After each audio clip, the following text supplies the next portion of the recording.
نحمد و نصلی علی رسولہ الکریم اما بعد فاعوذ باللہ من الشیطان الرجیم بسم اللہ الرحمن الرحیم ان اللہ و ملائکتہ یصلون علی النبی یا ایھا الذین آمنوا صلوا علیہ وسلموا تسلیما اللہم صلی علی سیدنا و مولانا محمد و علی آلہ وسلم۔ حدیث رسول صلی اللہ علیہ وآلہ وسلم چینل پہ آپ سب کو خوش آمدید۔ آج بھی انشاءاللہ تعالی حدیث کی روشنی میں ایک دو بہت اہم مسئلے ہیں، ان پہ انشاءاللہ تعالی گفتگو ہوگی۔ تو پہلے نبی پاک صلی اللہ علیہ وسلم کی ولادت باسعادت کا مہینہ چل رہا ہے، تو اسی سلسلے میں اگر آپ صلی اللہ علیہ وسلم کے نسب مبارک کو بیان کر دیا جائے تو ہمارے لیے بڑی سعادت کی بات ہوگی کہ ہم نبی پاک صلی اللہ علیہ وسلم کا نسب مبارک جو ہے وہ بیان کرنے کا شرف حاصل کریں۔ تو غور و توجہ سے سنیے گا، اپنے گھر میں لکھ کے رکھیے گا، اپنے بچوں کو پڑھنے کے لیے دیجیے گا۔ تو ہم شروع کرتے ہیں کہ نبی پاک صلی اللہ علیہ وسلم کا نسب مبارک ہے عبداللہ بن محمد صلی اللہ علیہ وآلہ وسلم بن عبداللہ، محمد صلی اللہ علیہ وآلہ وسلم بن عبداللہ بن عبد المطلب بن ہاشم بن عبد مناف بن قزا بن کلاب بن مرہ بن کنانہ بن ندر بن مالک بن فہد بن غالب بن لوئی بن کعب بن خزیمہ بن مدرکہ بن الیاس بن مدد بن نزار بن معاذ اور بن عدنان۔ یہاں تک جو نسب مبارک ہے اس میں کسی کا کوئی اختلاف نہیں ہے۔ خود نبی پاک صلی اللہ علیہ وسلم نے ارشاد فرمایا کہ جب میرا نسب بیان کیا کرو تو یہاں تک کیا کرو، عدنان تک، یہاں تک کسی کا کوئی اختلاف نہیں ہے۔ آگے ایک تھوڑا اختلاف ہے، اس لیے آگے نہیں بیان کیا گیا، یہاں تک بیان کر دیا ہے۔ اللہ تعالیٰ شرف قبولیت عطا فرمائے۔ اور اب حدیث کی طرف آتے ہیں۔ یہ جو حدیث میں بیان کرنے لگا ابن ماجہ میں 4009، یہاں اس کے راوی جریر بن عبداللہ رضی اللہ تعالی عنہ ہے، اور سنن ابی داؤد میں 4338 یہاں حضرت خالد رضی اللہ تعالی عنہ اس کے راوی ہیں۔ بہت ہی پیاری حدیث ہے، اور جو کچھ ہمارے معاشرے میں چل رہا ہے اس کی بالکل عکاسی کرتی ہے۔ نبی پاک صلی اللہ علیہ وسلم نے ارشاد فرمایا کہ جس قوم میں گناہوں کا ارتکاب ہوتا ہے، یعنی جو قوم گناہ کرنا شروع کر دیتی ہے، مختلف قسم کی برائیوں میں مبتلا ہو جاتی ہے، اور ان میں ایسے زور آور لوگ موجود ہوتے ہیں کہ جو ان کو روک سکتے ہیں، لیکن وہ نہ روکیں تو اللہ سب کو اپنے عذاب میں گرفتار کر لیتا ہے۔ مثلا جو کچھ ہمارے معاشرے میں آج کل ہو رہا ہے، برائیوں کا مجموعہ ہو چکا ہے، ظلم ہے، زیادتی ہے، اب کس کس برائی کا نام لیا جائے۔ تو اگر کوئی ایسے لوگ ہیں کہ جو ان برائیوں کو روک سکتے ہیں ہاتھ سے یا زبان سے یا کسی بھی طرح، اور پھر بھی خاموش رہتے ہیں، تو ان کی جو خاموشی ہے اس کا وبال پورے معاشرے پہ پڑے گا۔ اللہ تعالیٰ سب کو اپنے عذاب میں گرفتار کر لے گا کہ اگر برائیوں کو روکنے کے لیے وہ آگے نہ بڑھیں۔ قرآن پاک میں بھی اسی لیے کہا گیا کہ تم بہترین امت ہو کیونکہ تم برائی سے روکتے ہو اور نیکی کا حکم دیتے ہو۔ تو جہاں تک ہو سکے برائی سے روکنا چاہیے لوگوں کو، اور نیکی کی دعوت وہ ہے وہ ضرور دینی چاہیے۔ ایک اور بہت پیاری حدیث ہے، بخاری شریف میں 100 نمبر ہے اس کا، بخاری شریف میں 100 پورا نمبر ہے اس کا۔ عبداللہ بن عمر العاص رضی اللہ تعالی عنہ اس کے راوی ہیں۔ ایک جگہ اور صحابی بھی ہیں، سیاست کی تقریباً ہر کتاب میں یہ حدیث موجود ہے، میں نے صرف آپ کو ایک ہی نمبر بتایا ہے بخاری شریف کا۔ سنن ابی داؤد میں بھی ہے، ابن ماجہ میں بھی ہے، ترمذی شریف میں بھی ہے، اور زیادہ تر یہ باب العلم کے چیپٹر میں یہ حدیث موجود ہے۔ تو نبی پاک صلی اللہ علیہ وسلم نے فرمایا کہ اللہ تعالیٰ علم کو اس طرح نہیں اٹھائے گا کہ بندوں کے سینوں سے نکال دے۔ بہت ہی پیاری حدیث ہے، بہت توجہ طلب حدیث ہے۔ آج کل جو ہمارے اختلافات ہیں مذہبی خاص طور پہ، اگر اس پہ عمل کر لیا جائے تو بہت سارے ختم ہو سکتے ہیں۔ آپ نے فرمایا کہ جو علم ہے یہ اللہ تعالیٰ ایسے نہیں نکال لے گا کہ لوگوں کو سینے سے نکال لے۔ ایک صحابی نے کہا تھا کہ یا رسول اللہ صلی اللہ علیہ وسلم ہمارے پاس قرآن مجید بھی ہے تو آپ کی حدیث مبارکہ بھی ہے، تو پھر علم کیسے ختم ہو جائے گا؟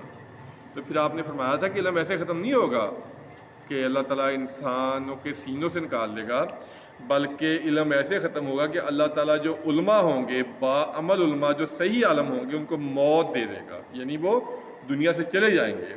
تو پھر کیا ہوگا؟ جب کوئی عالم باقی نہیں رہے گا تو لوگ جاہلوں کو اپنا سردار بنائیں گے۔ اللہ اکبر! لوگ جاہلوں کو اپنا سردار بنائیں گے، ان سے دینی مسائل پوچھے جائیں گے، وہ بغیر علم کے فتویٰ دیں گے، خود بھی گمراہ ہوں گے اور دوسروں کو بھی گمراہ کریں گے۔ جیسے آج کل ہمارے ہے کہ جو میری طرح دین کے لبے نہیں جانتا وہ کہتا جی میں فتویٰ دیتا ہوں اس کے بارے میں۔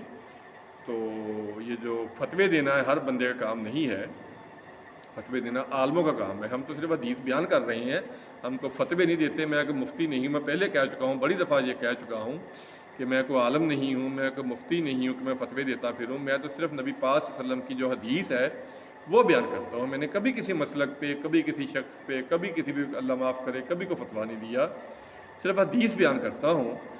تو یہ جو فتوے دینا ہے یہ بڑی خوفناک چیز ہے۔ ذرا اس کے بارے میں ایک اور حدیث سن لیں۔ سنن ابی داؤد میں 3657 ابن ماجہ میں 530 اور مسند احمد میں 361 انشاءاللہ یہ حدیث موجود ہوگی۔ ابو ہریرہ رضی اللہ تعالی عنہ اس حدیث کے راوی ہیں کہ نبی پاک صلی اللہ علیہ وسلم نے ارشاد فرمایا کہ بغیر علم کے جس نے فتویٰ دیا تو اس کا گناہ جو ہے وہ فتویٰ دینے والے کو ہوگا۔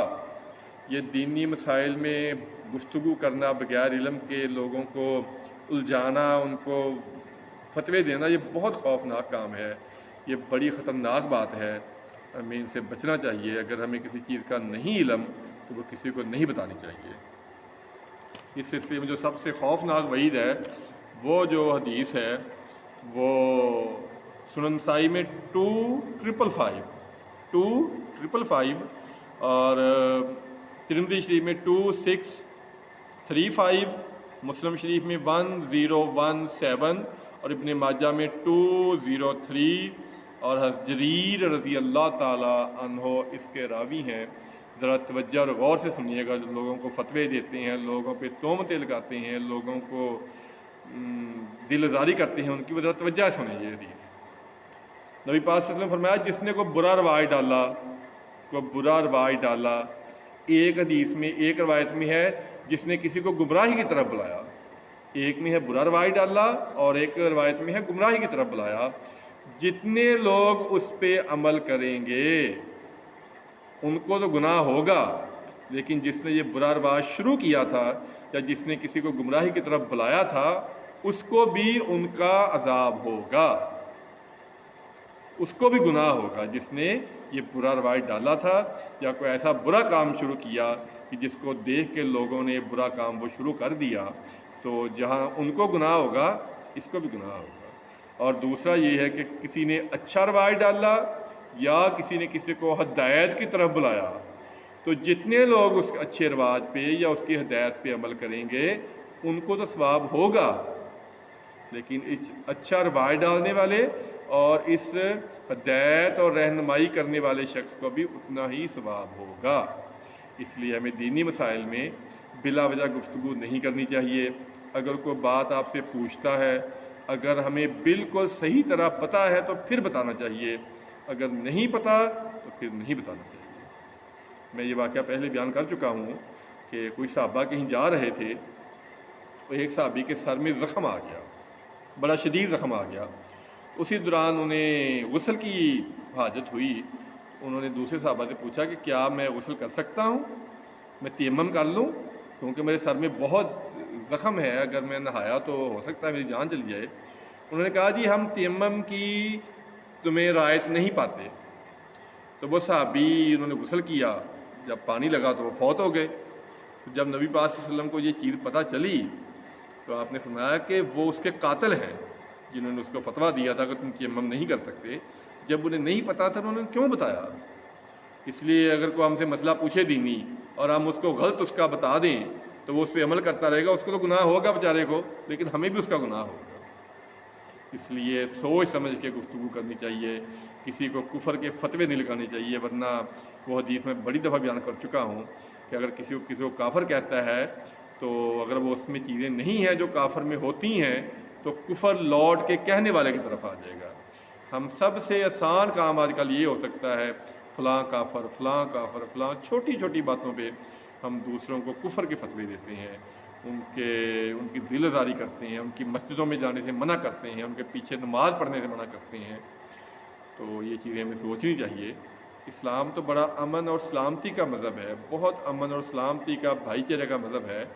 لیکن بڑے افسوس کے ساتھ کہنا پڑتا ہے کہ لوگ آج فرقہ واریت کی دعوت دے رہے ہیں، خاص طور پہ ممبر رسول پہ بیٹھ کے اور مصلی رسول پہ بیٹھ کے لوگوں کو فرقہ واریت کی دعوت دیتے ہیں، لوگوں کو گمراہ کرتے ہیں، لوگوں میں نفرتیں پیدا کرتے ہیں، لوگوں کے دلوں کو ایک دوسرے سے دور کرتے ہیں. اور انہیں پتہ نہیں کہ اس کا وبال کیا ہوگا، قیامت والے دن ان کا کیا اشر ہوگا جو نبی پاک صلی اللہ علیہ وسلم کے دین کو خراب کر رہے ہیں.